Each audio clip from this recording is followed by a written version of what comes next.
अब तो कोई लोग ट्यूशन भेज देते खाली मार खाने के, कि वहां जो ट्यूशन वाले सर है बहुत स्ट्रिक्ट है, बहुत टाइट है, वो ज्यादा पढ़ाएंगे। ये चल रहा है।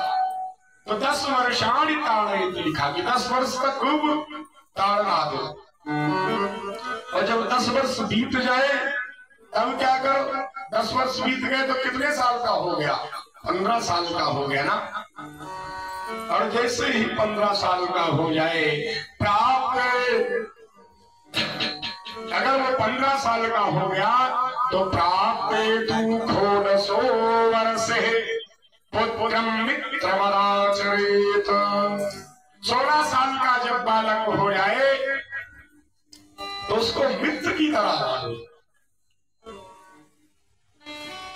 16 साल का अर्थ है कि आज के समय में शायद 10th तो क्लास ही कर लेगा, 10वीं पास हो जाएगा। और यदि 10वीं उसने पास कर ली आपके द्वारा तो 12वीं वो अपने आप कर लेगा। क्यों? क्योंकि उसको आकलन करना आ जाएगा कि हमारी शक्ति क्या है, हमारे पिताजी का सामर्थ्य क्या है, हम किस स्थिति में हैं और क्या करें। और जो इसको समझ लिया ना भैया, वो कामयाब हो जाता है, वो निकल जाता है। आज माताओं के ही प्रेम के कारण, अच्छा पूत कपूत तो कोई कहावत आप सब सुने ना, पूत कपूत तो क्यों धन संचय, पूत सपूत तो क्यों धन संचय। अच्छा कभी इसका अनुपालन किया है? कभी इसकी कोशिश की है कि इसको पालन कर लिया जाए? नहीं की ना। अगर किए होते तो भाई साहब से मुकदमा न चल रहा होता एक जमीन के लिए, फिर वो मुकदमा नहीं होगा। क्यों? अच्छा तुम बना किसके लिए रहे हो? अपने पुत्र के लिए, अपने पुत्र के लिए बना रहे हो ना, कि नहीं वो जो एक हमको पूज्य श्री वृंदावन में ही एक संत है, उनसे एक भक्त ने कहा कि महाराज जी हमको राम कथा करवानी है, राम कथा सुनना है। तो ये सत्य घटना है। तो उन्होंने कहा कि अच्छा ठीक है, राम कथा सुनना, क्यों सुनना है, क्या बात है? तो उन व्यापारी थे, उन्होंने कहा अरे महाराज जी मन है और एक जीत हुई है, मुकदमा जीत गए हैं, और बहुत बड़ी संपत्ति थी, उसका मुकदमा जीत गए हैं, बड़ा लाभ होगा उससे, बहुत बढ़िया जमीन थी, उसको हमको मिल गई है, मुकदमा जीत गए हैं।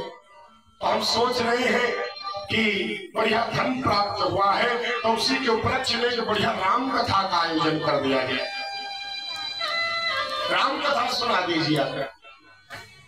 अब महाराज जी पूछते कि अच्छा कौन सेठ जी ये बताओ कौन सा मुकदमा था? राम कथा तो हम सुना ही देंगे, कौन सा मुकदमा जीत गए हो? तो सेठ जी ने कहा अरे हमारे भाई साहब से मुकदमा चल रहा था, हमारे भाई है और जमीन के लिए मुकदमा चल रहा था, और गांव की जमीन थी, बड़ी मूल्यवान थी, और फिर हमने मुकदमा किया, civil court, high court, supreme court से जीते। अरे करोड़ों की बात है। तो सोचो क्या मानसिकता होगी उसकी। सुनना क्या है? राम कथा। राम कथा कैसी है? राम कथा ये सिखाती है एक पुत्र कैसा हो, एक भाई कैसा हो।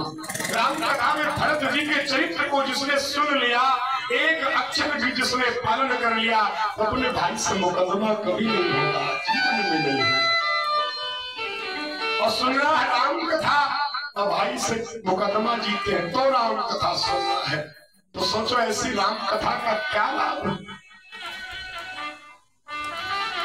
तो अगर हम ऐसे जीवन में जिए, अपने पुत्र के लिए हम खूब संपत्ति एकत्रित करें और अपने भाई से ही बैर कर ले, अपने पिता से बैर कर ले, तो सार्थक नहीं है। कपूत को दृढ़ संचय होगा तब भी नष्ट कर देगा, और जब सुंदर हो जाएगा, अच्छा बालक होगा तो तुम्हारी आवश्यकता नहीं, खुद ही कमा देगा। तो अपने जीवन का अनुपालन करो। हाँ, उसकी शिक्षा की जिम्मेदारी तुम्हारी है, उसके स्वस्थ रहने की जिम्मेदारी तुम्हारी है। इन जिम्मेदारियों का पालन करो, निर्वहन करो। आज आत्मदेव जी ने निर्वहन तो किया, परंतु जो धुंधुली के पुत्र हैं धुंधकारी जी के कारण सदैव दुखी रहते थे कि ये सब संपत्ति नष्ट कर दे रहा है, और यहाँ तक सोचते कि जब नष्ट कर दिया बचा भी नहीं, सब बेच देता, यहाँ तक कि घर के बर्तन बेच दिए जुआ खेलिए, और फिर भी धन मांगे। देखो, यदि आपका पुत्र कोई ऐसा हो तो या तो समझ जाओ कि कर्ज है, उसको उतारना है, और कोई अच्छा पुत्र मिल जाए तो भगवान को धन्यवाद दो कि प्रभु बहुत बहुत धन्यवाद है ऐसा पुत्र दिया। और आप सब भी यदि जो पुत्र रूप में यहाँ बैठे हैं, ये भी सोचे कि पुत्र का धर्म है कि पिता की बातों को मानना, उनका अनुकरण करना। और देखो, ये हमारा पिता पुत्र का रिश्ता, माता का रिश्ता, ये बड़ा अद्भुत है, ये मिलने वाला नहीं है। एक प्रार्थना हम सब लोग गाते थे ना कि मुझे जीना मरना सिखाया, मुझे इस दुनिया में लाया, ओ माँ पिता तुम मैं किस्मत से तुम्हें पाया, ओ माँ पिता तुम्हें मैं किस्मत से तुम्हें पाया,